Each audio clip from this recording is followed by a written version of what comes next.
E aí, como é que a gente pensa assim? Porque isso é uma coisa muito importante, porque a gente tem visto até no Brasil isso com bastante clareza. Como é que a gente pensa nesse contexto da vitória das narrativas da direita, com o enfraquecimento dessa esquerda radical, que a gente vem vendo crescendo no debate público recentemente, mas que ainda é incipiente, digamos assim. Como é que a gente pensa combater essa extrema-direita hoje, essa extrema-direita que claramente fascista, mas que se mascara de outra coisa que não o fascismo histórico, né? Porque vem sempre esse debate, né? Não é fascismo. Fascismo é o que aconteceu na Alemanha, é o que aconteceu na Itália. E se não aconteceu na Itália, não é fascismo. Isso é uma pegadinha que se utiliza. Porque o fascismo foi jogado na lata do lixo da história, a pegadinha é falar, não pode ser fascista, porque se a gente observar, seguindo a lógica formal de ticar caixinhas aqui do fascismo italiano, não bate. Sim. Sendo que isso é uma coisa que é inútil para definir qualquer coisa. Sim.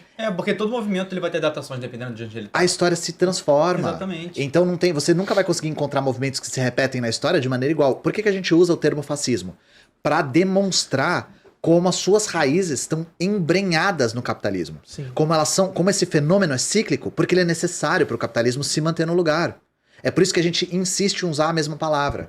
E não usar democracia liberal, movimentos de neo-extrema-direita, tecno-feudalismo. Eu não gosto desses termos, porque eu acho que eles ofuscam justamente o caráter cíclico desses fenômenos. E como é que você definiria, assim, fascismo em poucas palavras, digamos assim? O fascismo é Palmeiras não conta. Né?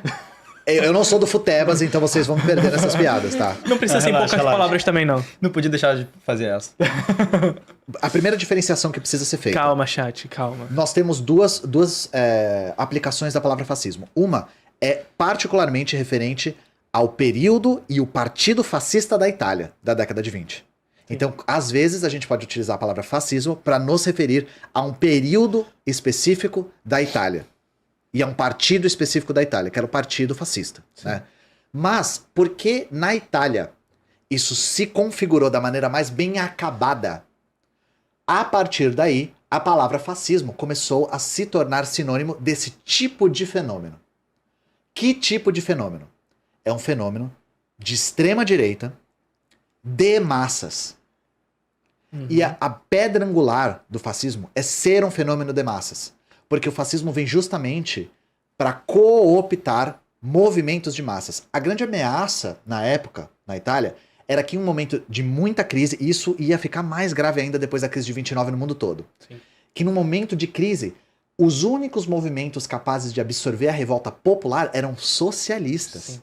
Era a esquerda radical. Eram os anarquistas, era o comunismo, era a Internacional Comunista, era esse tipo de movimento. Sobretudo ali na Itália, né? Sim, na Itália, o movimento anarquista na Itália era vivíssimo. Né? Depois nós temos o PCI, que é o Partido Comunista Italiano e tal, que tem como um dos militantes históricos o Gramsci, inclusive. E que disputava com democracia cristã de maneira bastante, inclusive...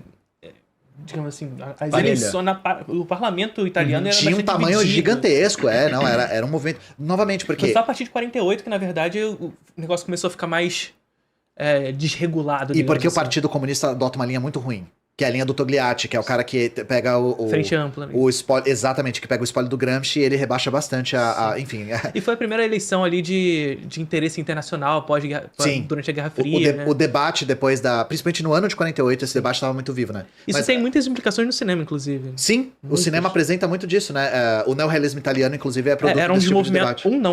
Naquele momento, talvez o movimento mais importante da história do cinema. E assim, a gente pode dizer, inclusive, que é um dos movimentos mais importantes. Naquele momento era o mais importante.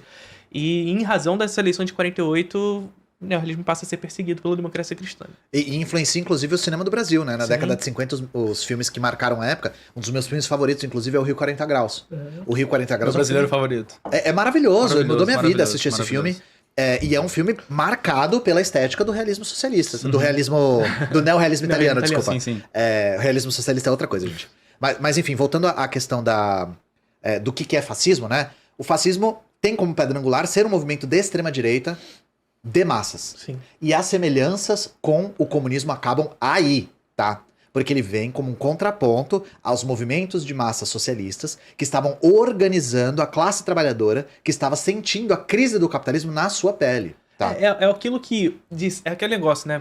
Os dois se encontram nesse lugar de ser dois movimentos de massa, mas na verdade é o que os diferencia também. Exatamente. O que os diferencia é no seu conteúdo. Sim. Porque foi o que eu falei, um ardil que a direita usa é pegar apenas a superfície, a estética, e comparar, olha, isso é uma coisa que é péssima. A arquitetura fascista com a arquitetura soviética. Por quê? Porque nenhuma das duas era a arquitetura moderna. Sim. Era a arquitetura que tinha ainda traços neoclássicos e tal. Aí, ó, tá vendo? A estética do totalitarismo. Isso é uma aproximação meramente superficial. Superficial. Um reducionismo. O conteúdo... E aí, qual que é o importante da gente definir no fascismo? O que é definidor do fascismo é o seu conteúdo de classes. É o seu conteúdo de classes.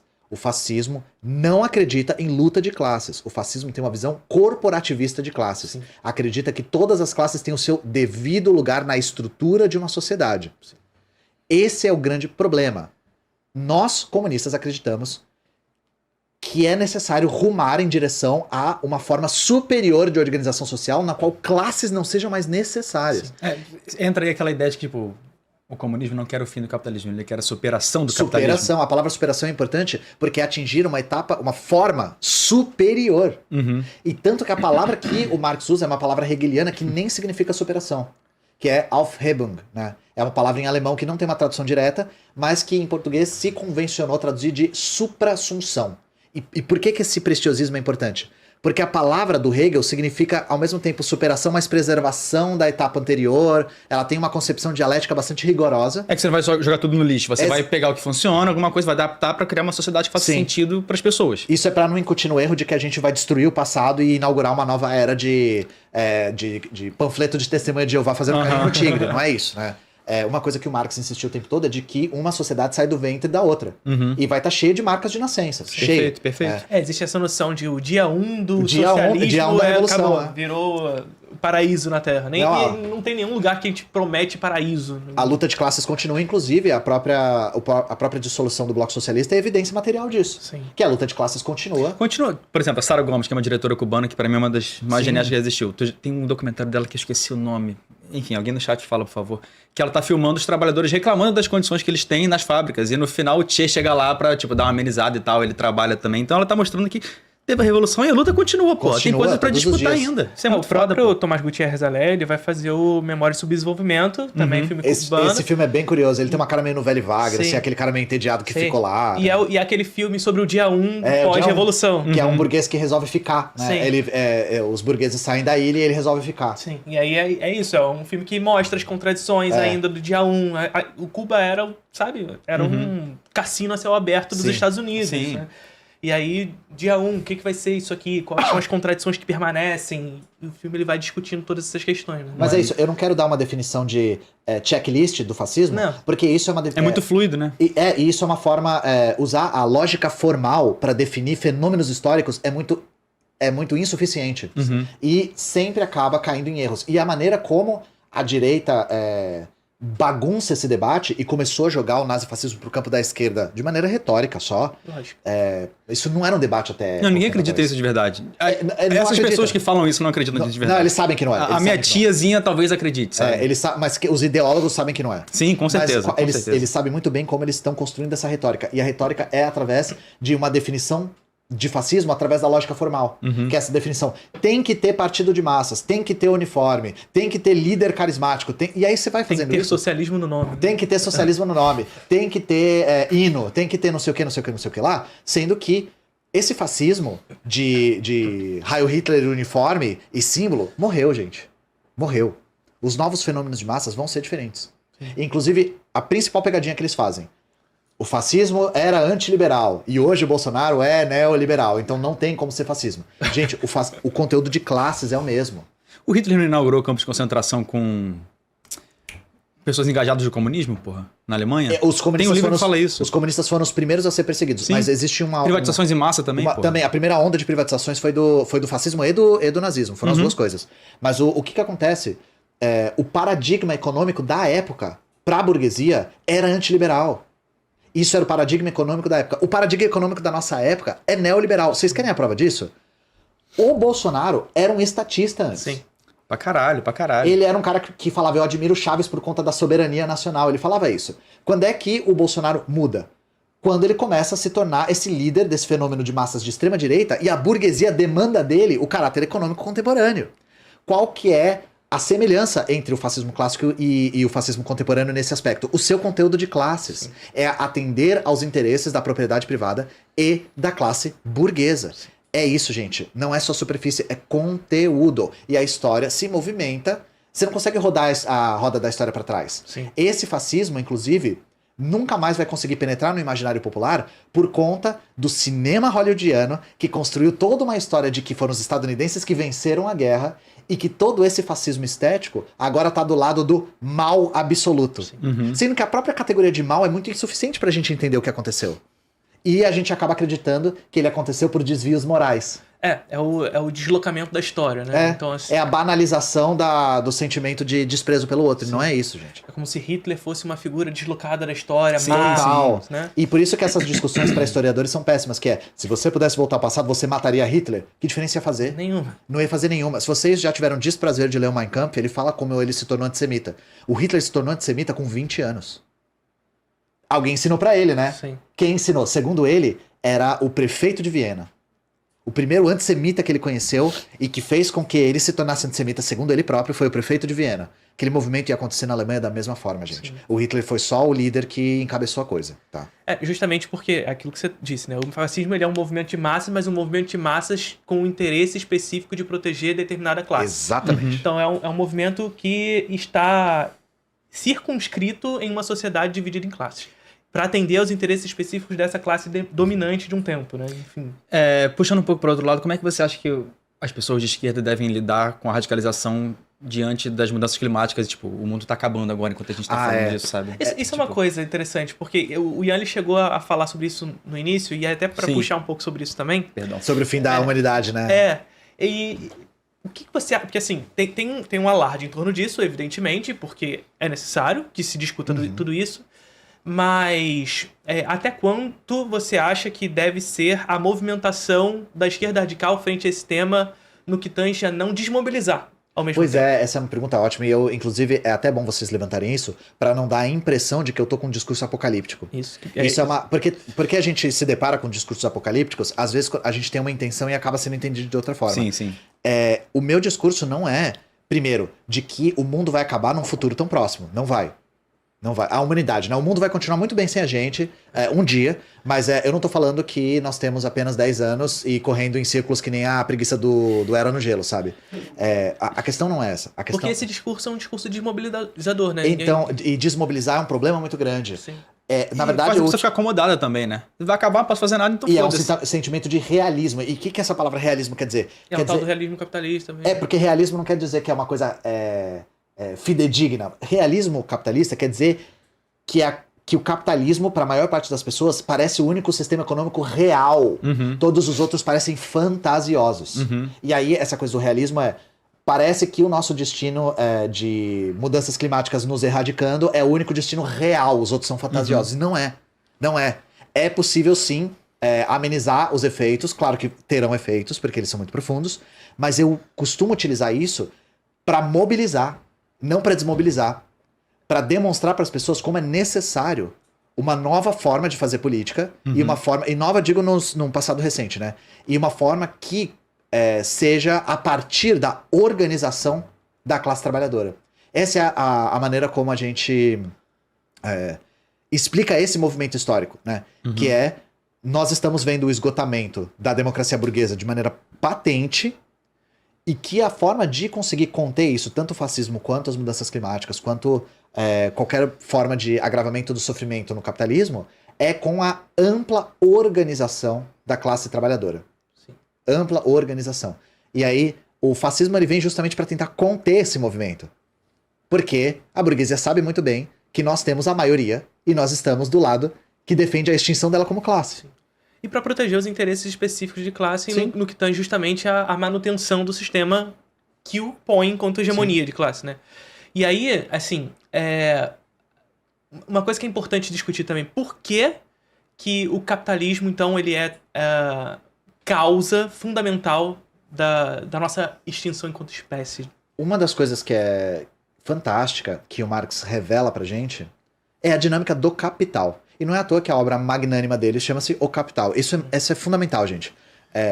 O Marx se concentra tanto nesse conceito justamente porque ele revela o mecanismo interno do capitalismo de maneira muito primordial, muito fundamental. Claro que para explicar o que é capital eu não conseguiria fazer de maneira sucinta, Sim. mas a gente pode dizer que o capital é um valor que se autovaloriza, um valor que se valora, ou seja, é um movimento social que se completa a partir de um determinado circuito. Eu sei que estou falando muito jargão, mas eu estou tentando ser rigoroso aqui. O que acontece?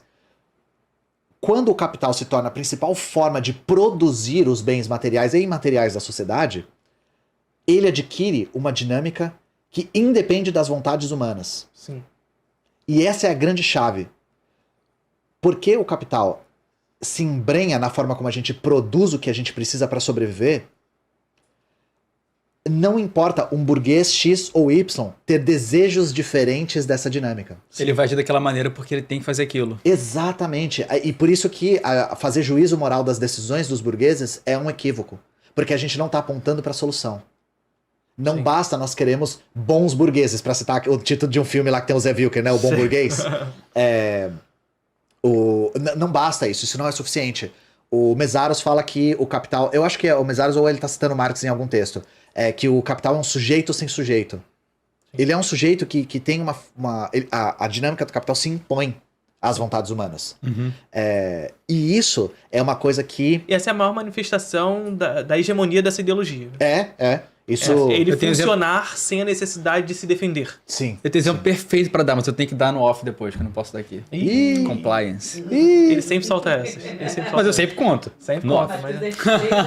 Cheio das histórias. cheio das histórias. Mas Mas eu acho que essa é a grande parada, assim, que eu acho que define muito o que você tá falando. É justamente essa perspectiva de que, sobretudo com o fim das narrativas ali, com a vitória da narrativa burguesa ali no início dos anos 90 e tudo mais, essa noção de que, enquanto nós, da esquerda radical, precisamos sempre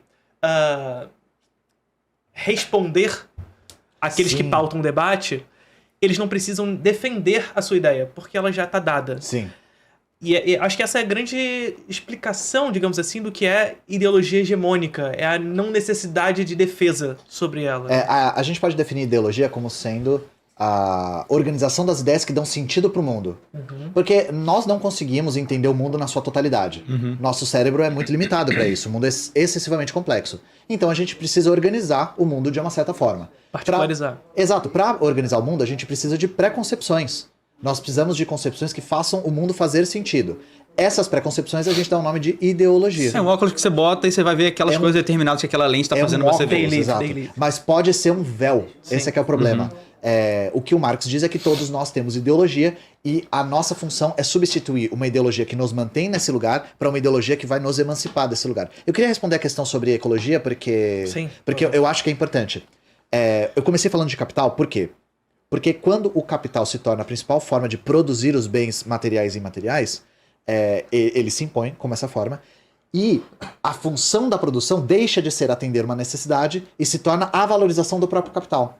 Sim. Então isso inverte a lógica humana, inaugura um novo modo de produção, como diz Marx, né? Isso inverte a lógica humana e tem essa outra dinâmica de que onde essa lógica do capital entra, ela domina tudo que é possível. Ela submete tudo à sua valorização no lugar de atender às necessidades humanas. E se o capital tem, por definição, a sua autovalorização, é um valor que se autovaloriza, se ele deixar de se valorizar, ele deixa de ser capital. Sim. Afinal de contas, está na sua definição. Né? Por isso que o Marx não define capital como sendo dinheiro. Ele define capital como sendo um movimento social, Sim. que só se torna capital depois de completar um circuito determinado. Onde há capital, há deterioração da natureza. Porque em um certo momento, essa valorização entra nos limites físicos. São contradições capitalistas. Exatamente. Que são insuperáveis no sistema. E aí, esses limites físicos começam a ter consequências. Enquanto houver essa lógica do capital, ele consumirá tudo para a sua valorização, até não haver mais nada para consumir. Tem um filme do Herzog chamado Lições da Escuridão, que é um documentário sobre os danos do capitalismo, os danos da guerra do Golfo nos países ali onde aconteceu o conflito. E é só destruição, tudo cagado, petróleo pra caralho. E aí no final do filme ele encontra lá uns trabalhadores trabalhando, limpando os negócios. Pra quê, tá ligado? Não tem motivo, é tipo... Mas é um documentário super experimental no sentido de, tipo, ele não tá contando uma história específica Sim. sobre aquele lugar. Ele tá mostrando, tipo, o mundo acabou e esses caras estão trabalhando. Pra quem? Pra ninguém. É só o método, sabe? É só o sistema que tá lá, mesmo o mundo tendo ido pro caralho. Eles continuam fazendo aquelas funções porque é a única coisa que eles conseguem pensar. Foi o que foi ensinado a eles, sabe? Isso é do caralho. E isso porra. é uma coisa que domina toda a nossa vida, porque pensem, nós trabalhamos para empresas privadas para valorizar o capital desses donos. Sim. E aí, ao mesmo tempo, nós precisamos morar em algum lugar para valorizar o capital de quem é dono dessas casas. Só que, ao mesmo tempo, a gente não mora perto do nosso trabalho e precisamos valorizar o capital dos donos dos ônibus e dos trens e dos metrôs das empresas privadas. Todos os aspectos de qualquer movimento da nossa vida servem para tirar o valor que a gente cria das nossas mãos e canalizar em direção à valorização do capital. Sim. Por isso que a gente diz que a grande contradição do capitalismo é a contradição entre trabalho e capital. O que a gente quer é a superação, não do comportamento de um determinado burguês ou outro. A gente quer a superação do capital como principal forma de produzir a vida. Sim. É isso. E isso é o que é necessário para a gente conseguir conter os danos que isso já causou ao meio ambiente e que a gente tem visto. Eu estou citando hoje, talvez vocês estejam vendo esse podcast depois. O céu do Brasil tá preto, gente. De fumaça, de queimada. Aqui no Rio de Janeiro o céu inteiro tá cinza, sabe? Lá em São Paulo o negócio tava apocalíptico, tava tipo Mad Max o negócio, sabe? Então, por isso que eu falo que hoje, no dia de hoje, mais do que nunca, esse alerta tá sendo soado na cabeça de muita gente, né? Mas, novamente, sem desmobilização. Sim. E isso é um chamado para você se organizar como classe, como categoria e conseguir trazer o máximo de gente possível para esse campo, que é o campo de que a gente toma a realidade que a gente cria nas nossas próprias mãos.